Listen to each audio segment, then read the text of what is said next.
الله الرحمن الرحيم الحمد لله رب العالمين দরবারে অসংখ্য শুকর ও সুজুদ যে মহান রব্বুল আলামিন আমাদেরকে পবিত্র জুমার দিনে জুমা আদায়ের উদ্দেশ্যে মসজিদে আসার তৌফিক দান করেছেন। এজন্য রব্বে কারীমের দরবারে কৃতজ্ঞতা আদায় করি। আলহামদুলিল্লাহ।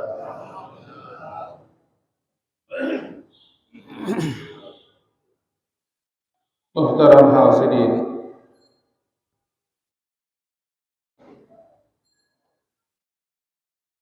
আল্লাহ রাব্বুল আলামিন তিনি আসমান এবং জমিনের স্রষ্টা।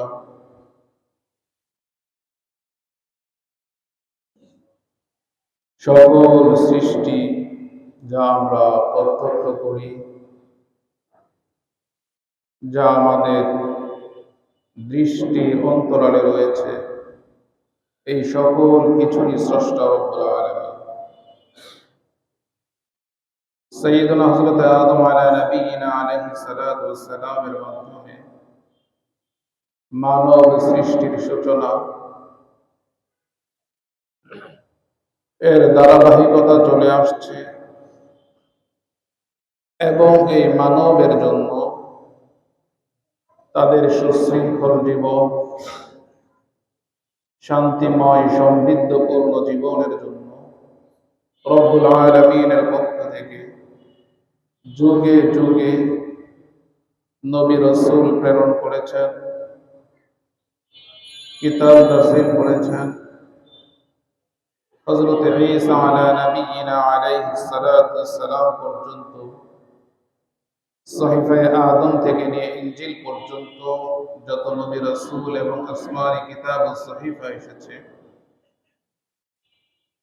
ইনজিলের পর কুরআন, হযরত ঈসা আলা নবিয়িনা আলাইহিস সালাতু ওয়াস সালামের পর জনাবে মুহাম্মদুর রাসূলুল্লাহ সাল্লাল্লাহু আলাইহি ওয়াসাল্লাম পর্যন্ত এই সময়ের যে গ্যাপ, এটা সাধারণ স্বল্পতম সময়ের ব্যবধান নয়, প্রায় ৬০০ বৎসরের ব্যবধান।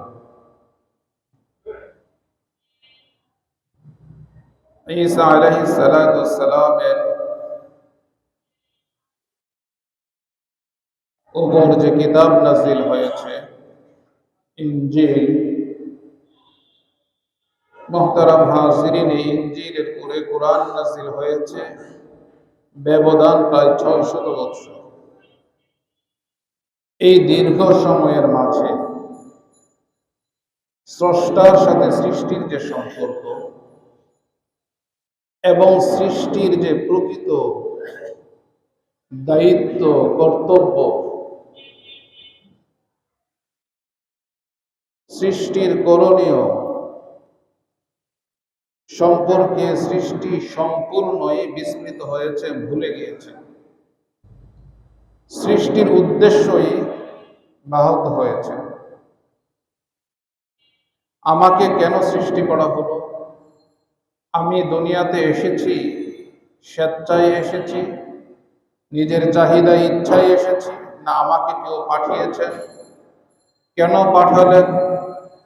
আমার সৃষ্টির রহস্য কি, উপাদান কি, কেন সৃষ্টি করা হলো, কি উদ্দেশ্যে সৃষ্টি করা হলো, আমার করণীয় দায়িত্ব কর্তব্য কি ছিল, জীবন ব্যবস্থাটা কেমন হওয়া উচিত ছিল, জীবনের রীতিনীতিগুলো কেমন হওয়া উচিত ছিল, পারস্পরিক লেনদেন, আচার আচরণ, ব্যবহার কেমন হওয়া উচিত ছিল, একে অপরের প্রতি কি ধরনের ধারণা পোষণ করা উচিত ছিল, এই সকল বিষয়গুলো মুহতারাম হাজিরিন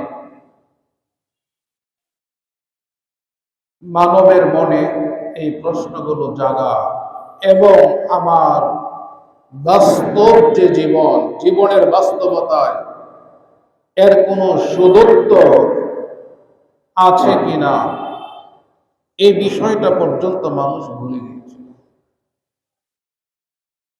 মানুষের মধ্যে মানবতা ছিল না, মানুষের মধ্যে শৃঙ্খলা ছিল না, মানুষের মধ্যে সম্প্রীতি ছিল না, মানুষের মধ্যে পরোপকারিতার মনোভাব ছিল না, উদারতা ছিল না, সহিষ্ণুতা ছিল না, সহমর্মিতা ছিল না। একে অপরের প্রতি দয়া প্রদর্শন করবে, একে অপরের বিপদে এগিয়ে যাবে, কারো ব্যথায় ব্যথিত হবে। এই ধরনের যে বিশেষ বৈশিষ্ট্য, মানবিক বৈশিষ্ট্যগুলো রয়েছে, তার কোনোটাই বিদ্যমান ছিল না। মানুষ বনের হিংস্র প্রাণীর স্বভাব ধারণ করেছে। সমুদ্রের নদীর যে সকল প্রাণীগুলো আছে, বড় বড় প্রাণীগুলো ছোট ছোট প্রাণীগুলোকে গিলে খায়।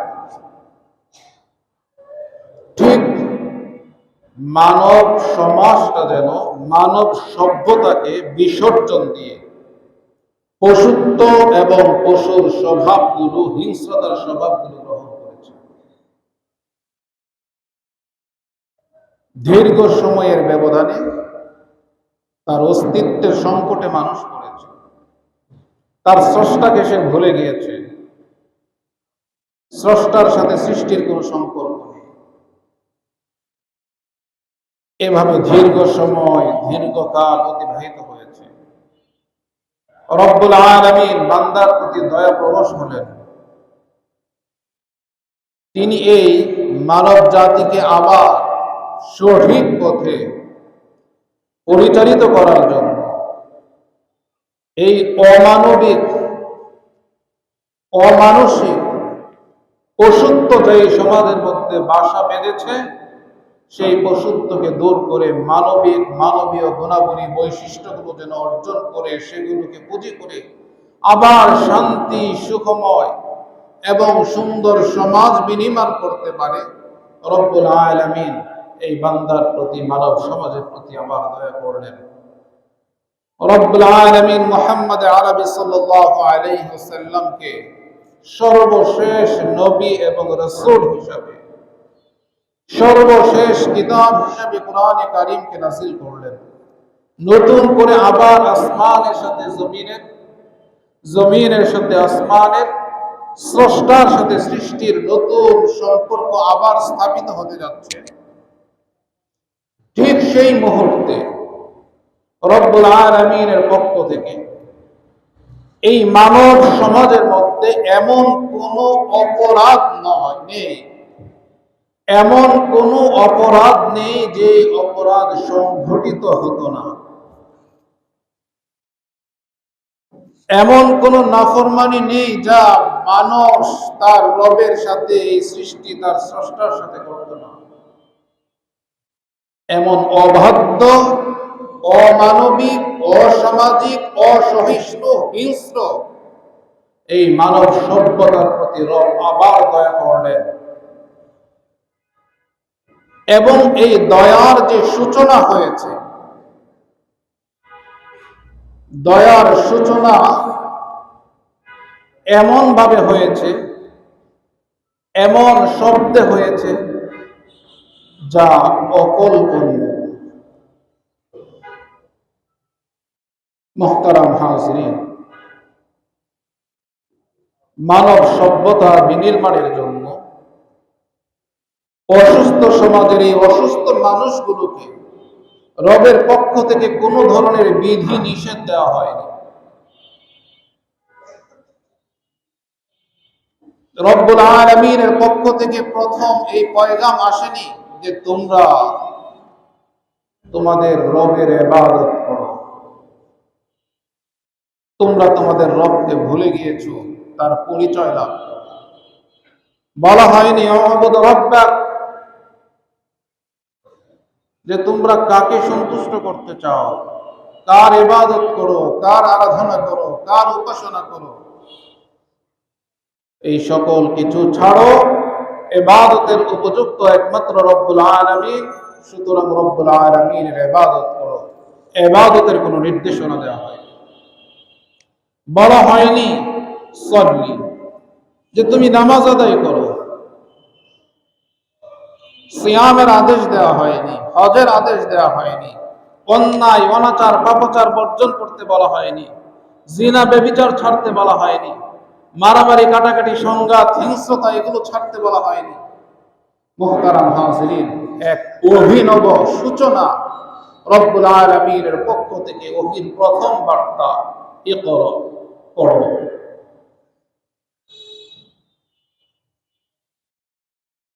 আর এই শব্দ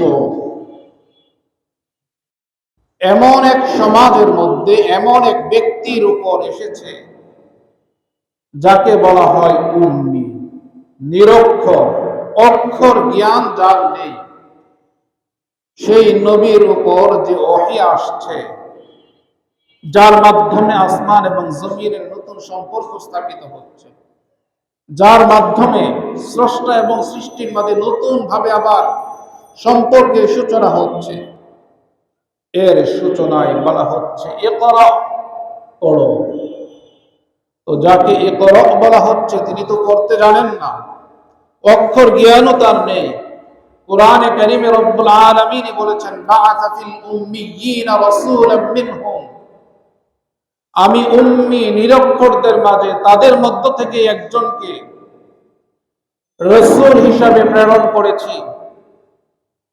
তো নবী মুহাম্মদ আরবি সাল্লাল্লাহু আলাইহি ওয়াসাল্লাম তিনিও পড়তে জানেন না, তিনিও নিরক্ষর। গোটা আরব উপদ্বীপে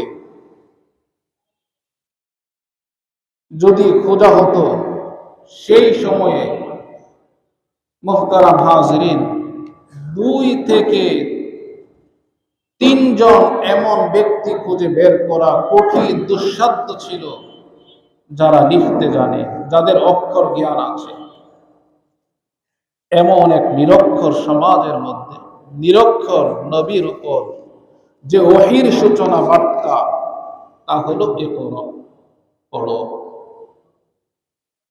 অর্থাৎ ওহীর এই সূচনার মাধ্যমে যে বিষয়গুলো বোঝানো হচ্ছে, প্রথমত বুঝতে হবে যে এখন যে ওহীর ধারা, এর সূচনা হয়েছে ইকরা এর মাধ্যমে বিশ্ববাসীর হিদায়াতের জন্য, বিশ্ববাসীকে মানবতার সবক শেখানোর জন্য।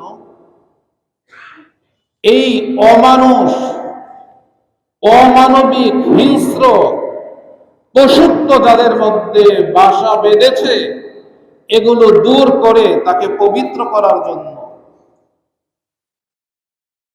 মুহতারাম হাজিরিন,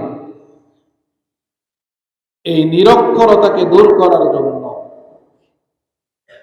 যা জানে না, আল্লামাল ইনসান মা লাম ইয়ালাম, এই পর্যন্ত মানুষ যা জানে না এমন সকল জ্ঞান, বিজ্ঞান, আবিষ্কার, উদ্ভাবনের জন্য। সুতরাং যে জাতির সূচনা হতে যাচ্ছে, যেই ধর্মের সূচনা হতে যাচ্ছে, যেই শরীয়তের সূচনা আজ হচ্ছে, এই জাতি, এই ধর্মের অনুসারী, এই শরীয়ত পালনকারী যারা হবে, তাদেরকে পড়তে হবে, তাদেরকে নিরক্ষর থাকা চলবে না। শিক্ষা তাদের জন্য আবশ্যক, এর কোনো বিকল্প নেই। তাদেরকে পড়তে হবে, তাদেরকে শিখতে হবে। তাদেরকে যে সকল জ্ঞান এখন পর্যন্ত মানুষ আবিষ্কার করতে সক্ষম হয়নি, অনাবিষ্কৃত সকল জ্ঞান তাকে অর্জন করতে হবে। এক রিসার্চের যুগ, এক গবেষণার যুগের সূচনা হচ্ছে, এটা সাধারণ কোন যুগ নয়।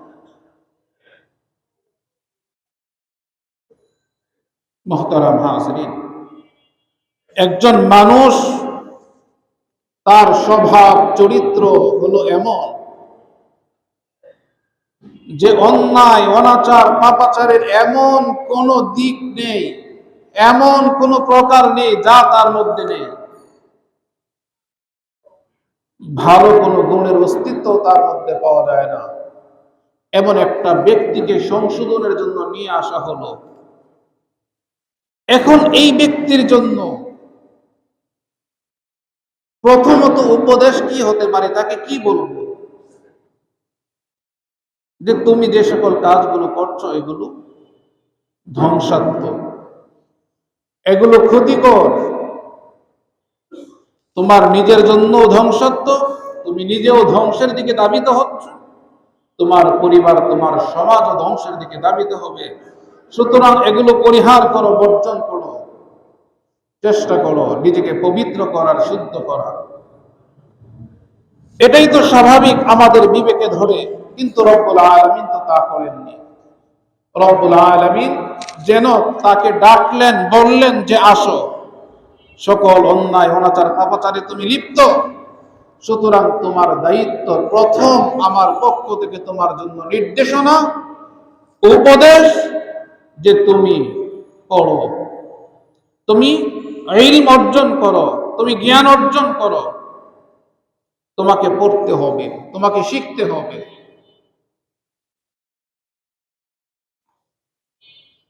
মুহতারাম হাজরিন, কেন তাকে অন্যায় অপরাধ ছাড়তে বলা হলো না?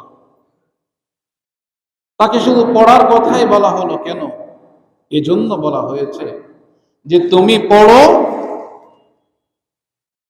তোমার এই পড়ার মাধ্যমে, তোমার এই ইলম অর্জনের মাধ্যমে, তোমার এই জ্ঞান অর্জনের মাধ্যমে তোমার সত্তাটা এমন ভাবে পরিবর্তন হবে, তোমাকে বলতে হবে না মিথ্যা, এটা অন্যায়।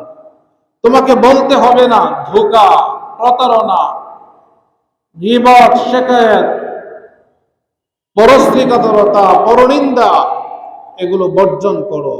চুরি, ডাকাতি, ছিনতাই, রাহাজানি, জুলুম, জিনা, ব্যভিচার, সুদ, ঘুষ, এগুলো ধ্বংসাত্মক। যদি বাঁচতে চাও, যদি সমৃদ্ধ, সুশৃঙ্খল, শান্তিময়, সফল জীবন চাও, এগুলো বর্জন করো। এটা নসিহত করে বোঝাতে হবে না। যখন তুমি পড়বে, যখন তুমি শিখবে, যখন তুমি জানবে, তোমার এই শিখা, তোমার এই জ্ঞান অর্জন, তোমার এই ইলম, তোমার সত্তাকে আমল এমন ভাবে পরিবর্তন করে দিবে, তোমার এই ইলম তোমাকে বাধ্য করবে অন্যায় অপরাধ থেকে বিরত থাকতে। মুহতারাম হাজরিন, রাসূল করিম সাল্লাল্লাহু আলাইহি ওয়াসাল্লামকে বলা হলো, জিবরাইল আসলেন, প্রথম বাক্য, প্রথম শব্দ ইকরা, পড়ো। রাসূল আরবি বলেন মা আনা বিকারি, আমি পড়তে জানি না, আমি নিরক্ষর, আমি উম্মি।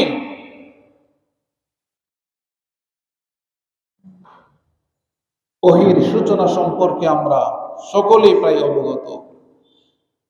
আল্লাহর রাসূল ইকরা শব্দ পড়েননি, উচ্চারণ করেননি।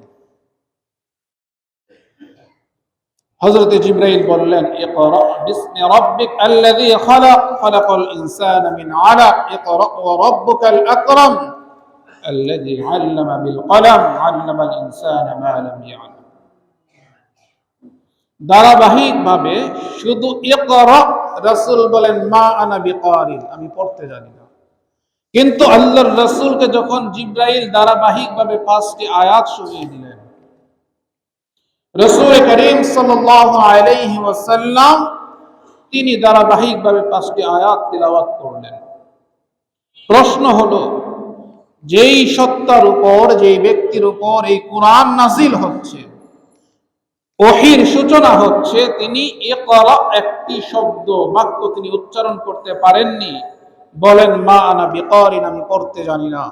কিন্তু যখন পরবর্তীতে আরো বাক্য লম্বা হলো, দীর্ঘ হলো, বক্তব্য আরো দীর্ঘ হওয়ার পর তিনি কিভাবে বললেন?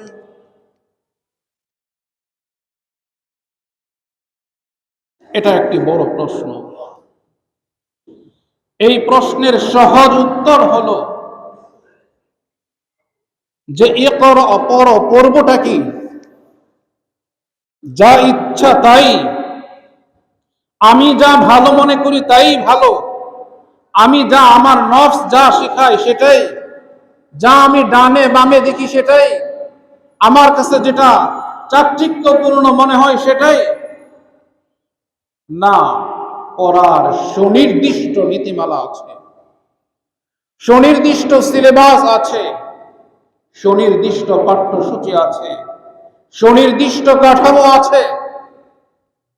ইকরা বিসমি রাব্বিক আল্লাযী খলাক। তুমি পড়বে, তোমার পড়ার সূচনা হবে ইসমি রাব্বিক, তোমার রবের নামের সাথে, রবের জাতের সাথে, রবের সিফাতের সাথে। যে আমি যা পড়ব, আমি যা শিখব, আমি যা রিসার্চ করব, গবেষণা করব, আমার সকল রিসার্চ গবেষণা, আমার অধ্যবসায়, এই সকল কিছুর মধ্যে আমার রবের সন্তুষ্টি এটা অপরিহার্য, এছাড়া কোনো পড়া হতে পারে না। দ্বিতীয় প্রশ্ন, কেন রবের নামের সাথে, কেন রবের জাত আর সিফাতকে স্মরণ করে, কেন রবের সন্তুষ্টিকে পুঁজি করে আমাকে শিক্ষা অর্জন করতে হবে? এর উত্তর আল্লাযী খলাক, যিনি সৃষ্টি করেছেন, এজন্য তিনি তোমার স্রষ্টা। এজন্যই রবকে সন্তুষ্ট করতে হবে, কারণ তিনিই তোমাকে সৃষ্টি করেছেন। যেহেতু তিনি তোমার স্রষ্টা, সুতরাং স্রষ্টার সন্তুষ্টি ব্যতীত তোমার জীবনে সফলতা, সমৃদ্ধি অর্জন করা এটা দুরূহ নয়, অসম্ভব বটে। মানুষ জ্ঞান, বিজ্ঞান, আবিষ্কার, উদ্ভাবনে সর্বোচ্চ শিখরে যখন পৌঁছে যায়, তখন যেন সে তার রবকে ভুলে না যায়, স্রষ্টাকে ভুলে না যায়। তাকে সতর্ক করে দেয়া হচ্ছে সাথে সাথে, খলাকাল ইনসানা মিন আলাক, যে দেখো তুমি পড়বে তোমার রবের সন্তুষ্টিকে পুঁজি করে। তোমার শিক্ষা দীক্ষায় তুমি যখন উৎকর্ষ সাধন করবে, উন্নতির উচ্চ শিখরে যখন আরোহণ করবে, তখন তুমি রবকে ভুলে যেও না। কারণ তোমাকে বুঝতে হবে তুমি কোথা থেকে এসেছো, তোমার উৎস কি। রব্বুল আলামিন তোমাকে তো সৃষ্টি করেছেন আলাক থেকে, রক্তপিণ্ড থেকে, জমাট রক্ত থেকে তোমাকে সৃষ্টি করেছেন। অন্যত্র আয়াতে কোরআনে এসেছে খালাকাকুম মিন নুতফাহ, বীর্য থেকে রব্বুল আলামিন সৃষ্টি করেছেন। সৃষ্টির সূচনা সম্পর্কে যদি তুমি জানতে চাও, তাহলে সেটা জনসম্মুখে আলোচনার বিষয় নয়। এটাকে লুকিয়ে রাখো, প্রকাশ করতে চাও না। যার থেকে, যে উপাত্ত থেকে তোমার সৃষ্টি, সেটা প্রকাশ করার মতো নয়। তো সেখান থেকে তোমাকে রব্বুল আলামিন এই পর্যন্ত নিয়ে এসেছেন, তুমি সেই স্রষ্টাকে ভুলে থাকো কিভাবে? ইকরা ওয়া রাব্বুকাল আকরাম। তো সুতরাং তোমার এই পড়া তুমি চালিয়ে যাও, তোমার গবেষণা তুমি চালিয়ে যাও। এটা বন্ধ হওয়ার নয়, এর থেকে অবসর নেওয়ার নয়। কারণ যেই শরীয়ত, যেই ধর্মের প্রবর্তন হচ্ছে, এই ধর্মের অনুসারী, এই শরীয়তের অনুসারী যারা, তারা জ্ঞান অর্জন করতেই থাকবে, করতেই থাকবে, তাদের রিসার্চ চলতেই থাকবে। ক্ষান্ত হওয়ার কোনো সুযোগ তাদের নেই।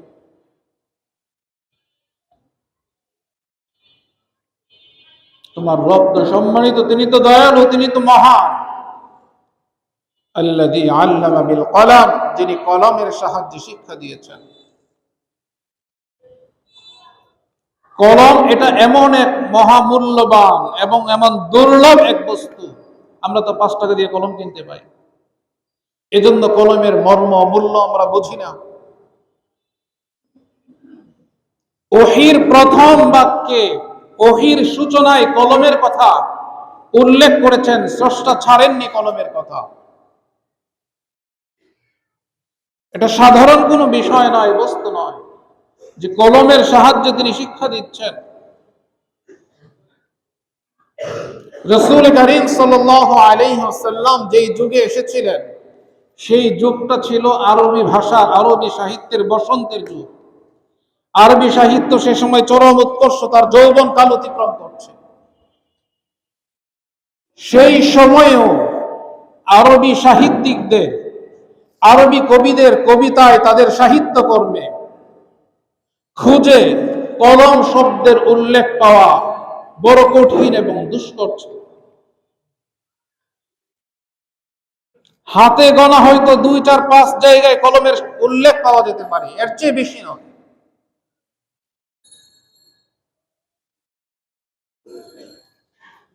মুহতারাম হাজিরিন, রব্বুল আলামিন ওহীর সূচনায় কলমের উল্লেখ করা ছাড়েননি। যিনি কলমের সাহায্যে শিক্ষা দিয়েছেন, কি দিয়েছেন?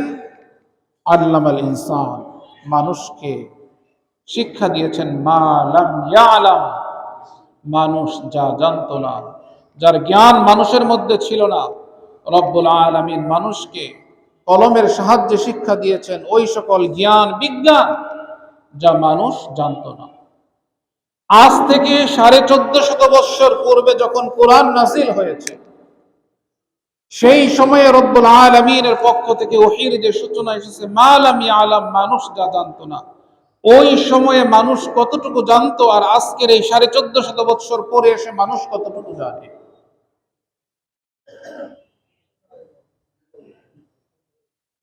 মুহতারাম হাজিরিন, গোটা পৃথিবীটাকে সংকুচিত করা হয়েছে।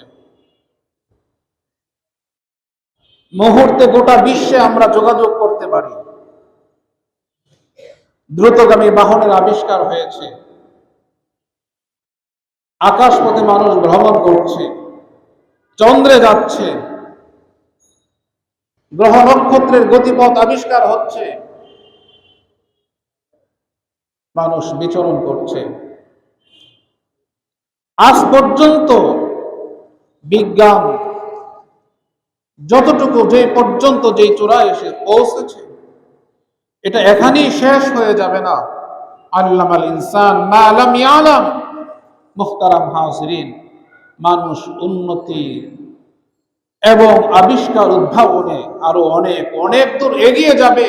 যেমন আজকের এই অবস্থা কোরআন নাযিলের সময়ের ওই মানুষগুলো কল্পনাও করতে পারতো না, ঠিক তেমনি ভাবে আজকের মানুষের কল্পনা শক্তি ওই পর্যন্ত পৌঁছতে সক্ষম নয়, সেটা ভাবতে সক্ষম নয় যে আজ থেকে 200, 400, 500 বছর পর পৃথিবীতে আরো কত কিছু আবিষ্কার হবে, উদ্ভাবন। আল্লামাল ইনসান মা লাম ইয়ালাম। রব্বুল আলামিন মানুষকে শিক্ষা দিচ্ছেন যা মানুষ জানে। মুহতারাম হাজিরিন, রব্বুল আলামিনের পক্ষ থেকে যে শিক্ষার কথা বলা হয়েছে, পড়ো, শিখো, সেই শিক্ষা বলতে কোন শিক্ষা? সেটাকে শিক্ষা বলা হয় না যেই শিক্ষা অর্জন করার পর মানুষ এবং মানুষ পরস্পরে হিংসা বিদ্বেষের তৈরি হয়। সেটাকে শিক্ষা বলা হয় না যে শিক্ষা অর্জন করার পর ইনসাফকে বিসর্জন দেওয়া হয়। সেটাকে শিক্ষা বলা হয় না যে শিক্ষা অর্জনের পর মানুষের মধ্যে মানবতা, মানুষের মধ্যে সহানুভূতি, মানুষের মধ্যে সহিষ্ণুতা, উদারতার গুণ সৃষ্টি হয় না। সেটাকে শিক্ষা বলা হয় না। যে শিক্ষা অর্জনের পর মানুষের মধ্যে মানুষের ব্যথায় ব্যথিত হওয়া বৈশিষ্ট্য তৈরি হয় না, সেটাকে শিক্ষা বলা হয় না। যেই শিক্ষায় শুধুমাত্র উদরপূর্তি বোঝায়, যেই শিক্ষা অর্জনের পর শুধুমাত্র ভোগ বিলাসিতা শেখায়, যেই শিক্ষা অর্জনের পর জুলুমের রাজত্ব কায়েম করা শেখায়, যেই শিক্ষা অর্জনের পর বড় বড় রাঘব বোয়ালরা ছোট ছোট মাছগুলোকে গিলে খেলতে শিখায়, সেগুলোকে শিক্ষা বলা হয়। ওই সকল শিক্ষাকে আমার আপনার স্রষ্টা শিক্ষা হিসেবে, ইলম হিসেবে, জ্ঞান হিসেবে স্বীকৃতি দেন। শিক্ষা সেটাই, আম্মান হুয়া কানিতুন আনা আল-লাইলি সাজিদা ওয়া কাইমান ইয়াহদারু আল-আখিরা ওয়া ইয়ারজু রাহমাত রাব্বিহ কুল হাল ইয়াস্তাওয়ি আল্লাযীনা ইয়া'লামুন ওয়াল্লাযীনা লা ইয়া'লামুন ইন্নামা ইয়াতাযাক্কারু উলুল আলবাব। রব্বুল আলামিন বলেন যে ইলম অর্জন করার পর, যেই ইলমের মাধ্যমে, যেই জ্ঞান অর্জনের পর, যেই শিক্ষা অর্জনের পর একজন মানুষ রাতের আধারে দাঁড়িয়ে যায়, সিজদায় লুটিয়ে পড়ে, দীর্ঘ নামাজ, দীর্ঘ রুকু, দীর্ঘ সিজদা করে, ওয়া ইয়াহদারুল আখিরা, আখিরাতের ভয়ে সে ভীত সন্ত্রস্ত থাকে, যে শিক্ষা তার ভিতরে পরকালের ভয় সৃষ্টি করে, ওয়া ইয়ারজু রাহমাত রাব্বি, যেই ইলম অর্জনের পর, যেই জ্ঞান অর্জনের পর, যেই শিক্ষা অর্জনের পর, যেই পাঠ্যসূচি সিলেবাস অধ্যয়ন করার পর আল্লাহ রাব্বুল আলামিনের আশা তার অন্তরে সঞ্চার হয় এবং পরকালে রবের শাস্তির আযাবের ভয় সৃষ্টি হয়, সেটাই হলো শিক্ষা, সেটাই হলো জ্ঞান, সেটাই হলো ইলম। এছাড়া যেই শিক্ষা মানুষকে রবের ভয়ে ভীত সন্ত্রস্ত হতে শেখায় না, যেই শিক্ষা রবের রহমতের আশা সঞ্চার করতে পারে না, যেই শিক্ষা মানুষকে অন্যায়, অনাচার, পাপাচার থেকে বিরত রাখতে পারে না, সেটা কোনো শিক্ষাই নয়, সেটা গ্রহণযোগ্য নয়, সেটা প্রত্যাখ্যানযোগ্য। এজন্যই রব্বুল আলামিন পথ হারা মানব জাতিকে নির্দেশ দেননি যে ইবাদত করো, সালাত আদায় করো, সিয়াম পালন করো, দান সাদকা করো, এগুলো শেখাননি। এই নসিহত রব্বুল আলামিন করেন, অপরের হক আদায় করে দাও, কারো হক মারো না, কারো উপর জুলুম করো না, জিনা ব্যভিচার ছাড়ো, মিথ্যা ছাড়ো, ধোঁকা ছাড়ো, সুদ ঘুষ ছাড়ো, সকল অন্যায় অনাচার ছেড়ে পবিত্র হও। এই ঘোষণা আসেনি, ঘোষণা এসেছে ইকরা, পড়ো। কেন? যখন ইলম অর্জন করবে, যখন জ্ঞান অর্জন করবে, যখন শিখবে, শিক্ষিত হবে, এই শিক্ষার মাধ্যমে সে তার আত্মাকে, তার সত্তাকে এমন ভাবে সে পবিত্র করবে, মুহতারাম হাজরিন, সকল অন্যায় অনাচার পাপাচার থেকে নিজেকে এমন ভাবে পবিত্র করবে, শুচি শুভ্র করবে যে আল্লাহ তাআলার রহমতের আশা এবং তার আযাবের ভয় তার মধ্যে এমন প্রবল থেকে প্রবলতর হবে যে মানুষটা সোনার মানুষে পরিণত হয়ে যাবে। এটাই হয়েছিল সাহাবায়ে কেরাম রিদওয়ানুল্লাহি আলাইহিম আজমাইন। ইসলামের পূর্বে যারা ছিল রাহজান, ইসলাম গ্রহণ করে, কোরআন পড়ে, কোরআন শিখে তারা রাহজান থেকে রাহবারে পরিণত হয়েছে। যে মানুষগুলো একে অপরের খুন পিয়াসী ছিল, সেই মানুষগুলি একে অপরের সন্তুষ্টির জন্য, একে অপরের কল্যাণ কামিতায়, একে অপরের সাহায্যে এমন ভাবে এগিয়ে এসেছেন, মৃত্যুকে আলিঙ্গন নিজে করেছেন, কিন্তু অপর ভাইয়ের ঠোঁটে পানির পেয়ালাকে তিনি ধরেছেন। নিজের প্রয়োজন থেকে অপরের প্রয়োজনকে প্রাধান্য দিয়েছেন। যেই মানুষগুলোর মধ্যে, যেই সমাজের মধ্যে শুধুই মাত্র ভোগ ছাড়া অন্য কোনো বিষয় ছিল না, ভোগ করতে পারাটাকে যারা নিজেদের জীবনের সবচেয়ে বড় উদ্দেশ্য মনে করত, সেই মানুষগুলোই ভোগকে ত্যাগ করে, ত্যাগকে আপন করে নিয়েছে। মুহতারাম হাজিরিন, এজন্য আমাদেরকে বুঝতে হবে যে আসলে শিক্ষা কাকে বলে। রব নির্দেশ দিয়েছেন ওহির প্রথম সূচনা ইকরা, এর দ্বারা উদ্দেশ্য কি?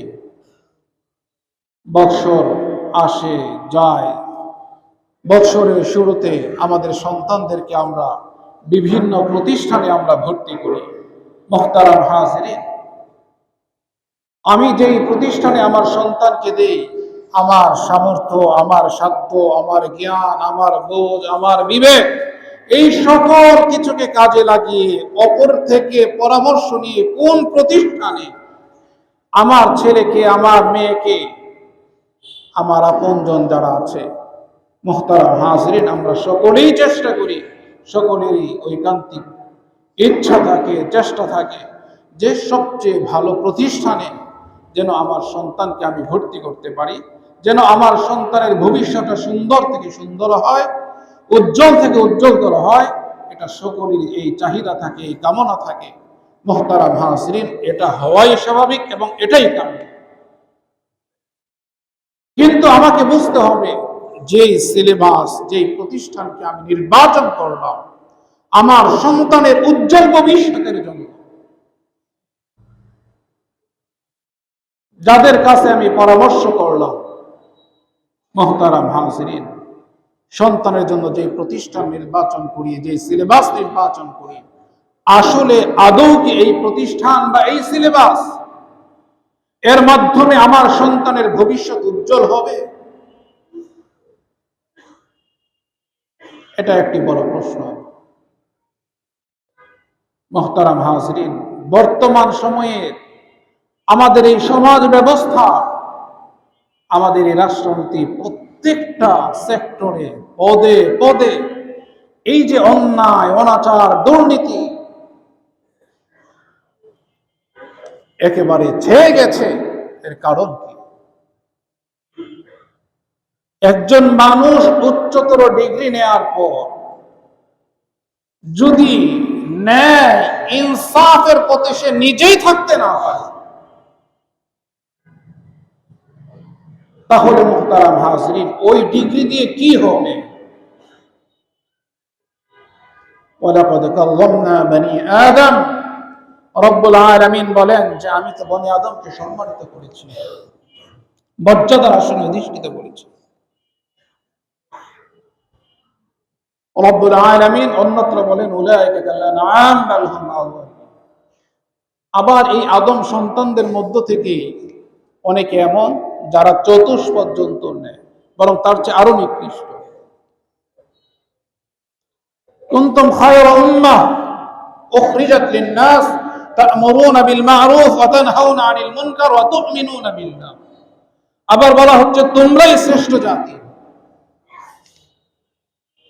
মুহতারাম হাজরিন, শ্রেষ্ঠ জাতি কখন হয়? মানুষ সম্মানের সর্বোচ্চ আসনে অধিষ্ঠিত কখন হয়? যখন মানুষ প্রকৃত শিক্ষা অর্জন করে, যেই শিক্ষার নির্দেশনা রব্বুল আলামিন দিয়েছেন। কিন্তু যখন প্রকৃত শিক্ষা থেকে মানুষ দূরে সরে যায়, তখন ওই শিক্ষার মাধ্যমে মানুষ মানুষ হয় না, মানুষ অমানুষে পরিণত হয়। আর রহমান আল্লামাল কুরআন খালাকাল ইনসান, মহাদয়াবান যিনি আল্লামাল কুরআন, কোরআন শিক্ষা দিয়েছেন, খালাকাল ইনসান, কোরআনের শিক্ষার মাধ্যমে রব্বুল আলামিন বুঝিয়ে দিচ্ছেন যে দেখো, মানুষ হতে হলে কোরআন শিখতে হয়, মানুষ হতে হলে কোরআনের ন্যূনতম জ্ঞান অর্জন করতে হয়। وما كان المؤمنون لينفروا كافة فلولا نفر من كل فرقة منهم طائفة ليتفقهوا في الدين ولينذروا قومهم إذا رجعوا إليهم لعلهم يحذرون। সমাজের সকল মানুষ তারা ইলমে দ্বীনের কোরআন এবং সুন্নাহ বুৎপত্তি অর্জনের জন্য, গভীর জ্ঞান অর্জনের জন্য লেগে যাবে, এটা সম্ভব নয়। গোটা দুনিয়ার নিজাম সবকিছুই ঠিক রাখতে হবে। রব্বুল আলামিন বলেন ফালাউলা নাফারা মিন কুল্লি ফিরকা তাইফা, যে কিছু মানুষ তো অবশ্যই লাগবে, এটা অপরিহার্য, যারা কোরআন এবং সুন্নাহর গভীর জ্ঞান অর্জন করবে, যাতে করে তারা যখন ফিরে যাবে মানুষকে অন্যায়, অনাচার, কোরআন বিমুখিতার যে ভয়াবহ পরিণাম, এই সম্পর্কে মানুষকে সচেতন করবে, সতর্ক করবে, ভীতি প্রদর্শন করবে, সঠিক পথের দিশা দিবে। এটা তো অপরিহার্য বিষয়। তো মুহতারাম হাজরিন, আমরা এই বিষয়গুলো চিন্তা করি না। মৌলিকভাবে যে বিষয়গুলো না হলেই নয়, অপরিহার্য যেগুলো বিষয় আছে, সেটা তো আমার সন্তানকে শিক্ষা দিতেই হবে। এর জন্য যদি না হয় তাহলে আল্লাহর কাছে জবাব দিতে হবে। তালাবুল ইলমি ফারিদাতুন আলা কুল্লি মুসলিম। আমার সন্তানকে যদি আমি কোরআনের শিক্ষা না দিই, আমার সন্তানকে যদি তার রবের পরিচয় তার সামনে তুলে না ধরি, রাসূলের রিসালাত সম্পর্কে তাকে যদি আমি শিক্ষা না দেই, জীবন মৃত্যুর বিষয় যদি তাকে আমি মৌলিক বেসিক নলেজ যদি আমি তাকে না দিই, মুহতারাম হাজরিন, এই দুনিয়াই মুখ্য নয়। এই দুনিয়ার পর মানুষ যখন ইন্তেকাল করে তারপরে আরেকটি জীবন আছে, যে জীবনের সূচনা হবে কিন্তু শেষ হবে না। সেই জীবনে এই জীবনের কর্মের উপর সেই জীবনটা নির্ভর করবে। এই বিষয়গুলো যদি তাকে আমি শিক্ষা না দিই, মুহতারাম হাজরিন, এই সন্তান, এগুলো তার হক। এই হক যখন আমি আদায় করি না, এই সন্তানকে এমন বিষয় আমি শিক্ষা দিলাম, এর থেকে আমি দূরে রাখলাম, মুহতারাম হাজরিন, সন্তান বড় হলো আমার দেখায় আমার জানায় সমাজে প্রতিষ্ঠিত বিখ্যাত ঐতিহ্যবাহী শিক্ষা প্রতিষ্ঠানে উন্নত সিলেবাসে আমি তাকে শিক্ষা সমাপ্ত করলাম, সে ডিগ্রি অর্জন করলো, পিএইচডি করলো, করার পর এই সন্তান এখন আমাকেই চিনে না।